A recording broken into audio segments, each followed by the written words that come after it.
അല്ല, ആദ്യം ഞാൻ പറഞ്ഞല്ലോ ഒരു വർഷം മുമ്പ് ഓഫർ ലെറ്റർ കിട്ടിയിരുന്നു.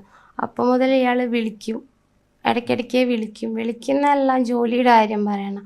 അവിടുത്തെ ഓരോ അപ്ഡേഷൻസ് പറയും, ഇന്നിവിടെ ഇന്ന വർക്കാണ് ചെയ്തത്, അങ്ങനെ എന്നെ വിളിച്ചിട്ടില്ലെങ്കിൽ എൻ്റെ അമ്മേനെ വിളിക്കും.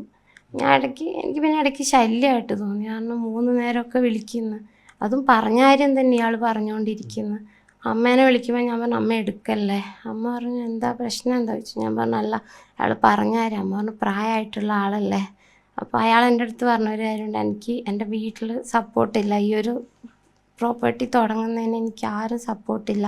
എനിക്കാകെ എൻ്റെ സപ്പോർട്ട് ഒരു മെൻ്റലി എനിക്കൊരു ഇൻസ്പിറേഷൻ തരുന്നത് മോള് മാത്രമാണ്. അതാണ് ഞാൻ മോളോട് എല്ലാ കാര്യവും പറയുന്നത്. അങ്ങനെ ഇങ്ങനെയാണെന്നൊക്കെ പറഞ്ഞ് ഓരോ ദിവസം ഓരോ ഫയല് കാര്യങ്ങളൊക്കെ ഇത് ഇന്ന് സൂക്ഷിച്ച് വെക്കണം എന്ന് പറഞ്ഞിട്ട് അയാൾ എനിക്ക് തരുമായിരുന്നു. ഞാൻ ഒരു ഫോൾഡർ ആക്കിയിട്ട് സേവ് ചെയ്ത് വെച്ചിട്ടുണ്ടായിരുന്നു. 1 വർഷത്തെ അയാൾ അയച്ചു തരുന്ന കാര്യങ്ങളൊക്കെ എല്ലാം ജോലി ബേസായിട്ടായിരുന്നു അയാൾ സംസാരിച്ചുകൊണ്ടിരുന്നത്.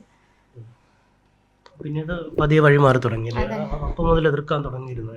അതിനു മുമ്പ് തന്നെ ഒരു സൂചന കിട്ടിയിരുന്നു ഇയാൾ ഈ പോക്കിലേക്കാ പോകുന്നത്. എനിക്ക് ഭയങ്കര കൺഫ്യൂഷനായിരുന്നു. ഇയാൾ നല്ലത് ചെയ്യുന്നു, ഇത് ചെയ്യുന്നു. അപ്പം ഞാൻ വെച്ചാൽ എനിക്ക് തോന്നുന്നതാണോ, ഞാൻ അയാളെ തെറ്റിദ്ധരിക്കുന്നതാണോ എന്ന് പോലും എനിക്ക് തോന്നി. കാരണം ഒരു പ്രായമായിട്ടുള്ള ഒരാൾ കണ്ടാലും ഒരു ഇതായിട്ട് നല്ല സ്നേഹത്തോടെയൊക്കെ സംസാരിക്കുന്നു, എല്ലാം അറിഞ്ഞ് ചെയ്തു തരുന്നു. അപ്പോൾ എനിക്കങ്ങനെ സംശയമായിട്ടൊന്നും ആദ്യം തോന്നിയില്ല. പിന്നെ ഈ മോശം രീതിയിൽ മെസ്സേജ് അയക്കുമ്പോൾ എനിക്ക് പിന്നെ ഉറപ്പായി. അങ്ങനെ അപ്പോൾ ജോലിക്ക് കയറുന്നതിന് കുറച്ച് മുമ്പേ ഒക്കെ ഇങ്ങനെ ഉണ്ടായിട്ടുണ്ടായിരുന്നു. അപ്പം ഞാൻ വിചാരിച്ചു, എന്താ ഇയാൾ ഇങ്ങനെ സംസാരിക്കുന്നത്.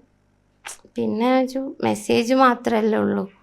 ആൾ കള്ളു കുടിക്കാറുണ്ട്, ഡെയിലി കുടിച്ചിട്ട് എന്തെങ്കിലും പറയുന്നതായിരിക്കും. പക്ഷെ എന്നെ കാണുമ്പോൾ ആൾ നീറ്റാ, മോളെ എന്നൊക്കെ വിളിച്ച് നല്ല മര്യാദയ്ക്ക് എന്തെങ്കിലും സാധനം തരുമ്പോൾ പോലും കൈ പിടിക്കാൻ നോക്കുക. അങ്ങനത്തെ ഒരു പ്രശ്നമില്ല. ആൾ ഭയങ്കര ഡീസൻ്റ് ആയിരുന്നു എൻ്റെ അടുത്ത്. എനിക്ക് സംശയിക്കാനുള്ളൊരു ഇതുണ്ടായിരുന്നില്ല. ആൾ എൻ്റെ അടുത്ത് ഇങ്ങനെ ആവുന്നതെന്ന് വെച്ചാൽ എന്നെ ഫുള്ള് കമ്മിറ്റ്മെൻറ്റിൽ കൊണ്ടിടുക, പൈസയുടേത്. അപ്പോൾ എനിക്കൊന്നും ഊരിപ്പോരാൻ പറ്റാത്ത ഇതാക്കി തീർത്തിട്ട് പിന്നെ അയാളുടെ സ്വഭാവം കാണിക്കുക.